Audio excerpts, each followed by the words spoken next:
Sir, आज आप पश्चिमी उत्तर प्रदेश से चल करके पूर्वांचल की धरती पर पहुंचे हुए हैं। क्या मैं जानना चाहूंगा, आप हमारे चैनल के माध्यम से पूर्वांचल की धरती को के लोगों को क्या संदेश देना चाहते हैं? देखिए, समस्याएं तो पूरे प्रदेश में है, चाहे वो पश्चिम का क्षेत्र हो, चाहे मध्य यूपी का क्षेत्र हो, चाहे पूर्वांचल का क्षेत्र हो। बल्कि मैं कह सकता हूं कि पश्चिमी उत्तर प्रदेश के लोग खेती के लिहाज से, शिक्षा के लिहाज से पूर्वांचल के लोगों से कुछ आगे हैं, क्योंकि उनको साधन सुविधाएं ज्यादा उपलब्ध हुई हैं और शायद पूर्वांचल में अभी गरीबी भी पश्चिमी उत्तर प्रदेश के मुकाबले ज्यादा है। तो हम लोग निकले हैं ये जानने के लिए कि पहली प्रदेश सरकारों में और मौजूदा सरकार में जो लोग अभाव की चपेट में हैं, जो लोग कठिनाइयों में हैं या जिनके काम नहीं हो पाए, उनको किस तरीके से जोड़ करके एक ताकत, एक शक्ति, एक आवाज बनाने का काम करें। इसलिए तीसरे मोर्चे का जो विकल्प, उसको लेकर के भी हम चल रहे हैं। अभी पिछले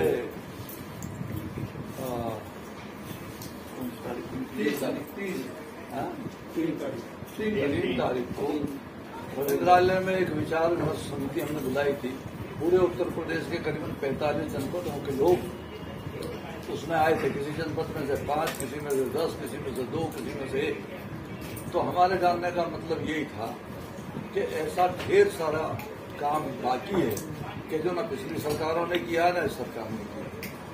यानी सरकार आम जनमानस की जो कठिनाइयां हैं उन्हें दूर करने का काम पूरे स्तर पर नहीं कर रही है। न पिछली सरकार ने किया, न ये सरकार कर रही है। तो कुल मिलाकर के तीसरे मोर्चे के विमर्श के रूप में अभी को तीसरा मोर्चा डिक्लेयर नहीं किया है। लोगों से संपर्क करने के लिए, जनमानस की आवाज सुनने के लिए, लोगों से समस्याएं जानने के लिए हम तमाम लोग अलग अलग इलाकों में निकले। उसी का एक हिस्सा ये है पूर्वांचल में। आज मेरे साथियों का जो दौरा है, लखनऊ से लेके और बलिया तक, हम करीबन 15 छोटी बड़ी मीटिंगों में जाएंगे। लोगों से कुछ पूछेंगे, कुछ बात करेंगे, पत्रकारों से बात होंगी, समस्याओं को जानेंगे। इस लिहाज से हमारा ये दौरा है। सर, सामने 2024 का चुनाव, लोकसभा का चुनाव आने वाला है। क्या लेकर 2024 के लोकसभा चुनाव को लेकर क्या खास तैयारियां की गई आपकी पार्टी के द्वारा?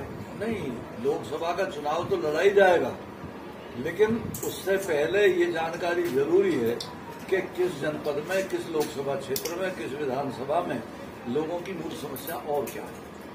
उसको लेकर एक विचार समिति जो बनेगी, उसके बीच में विचार विमर्श होने के बाद में सब लोगों के बीच में ये डिस्कस किया जाएगा कि किस तरीके से तमाम लाखों लोगों की लड़ाई को, अधिकारों की बात को कहा जाए, लड़ा जाए।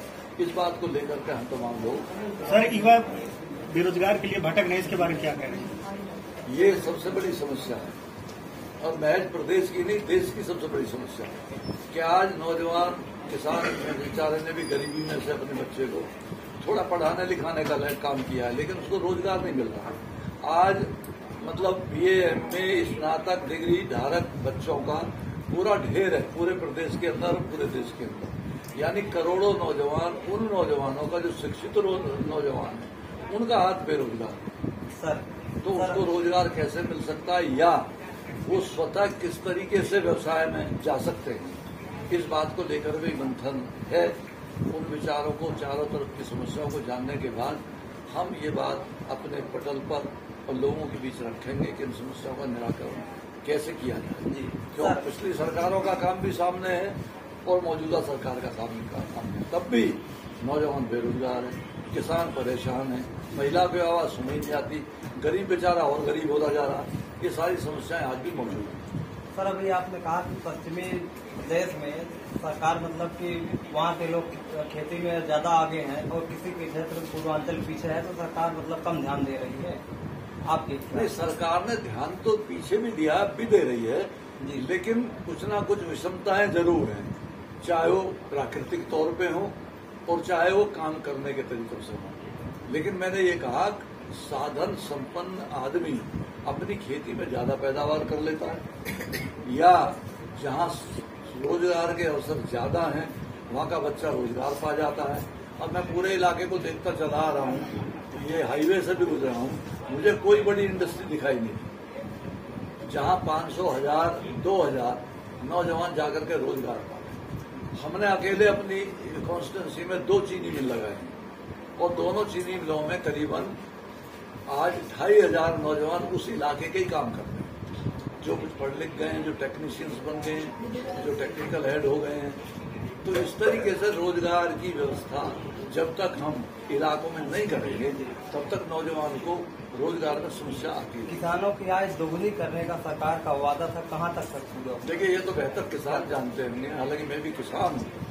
तो आय बढ़ी तो जरूर है, लेकिन दुगनी आय नहीं हो पाई है किसान की।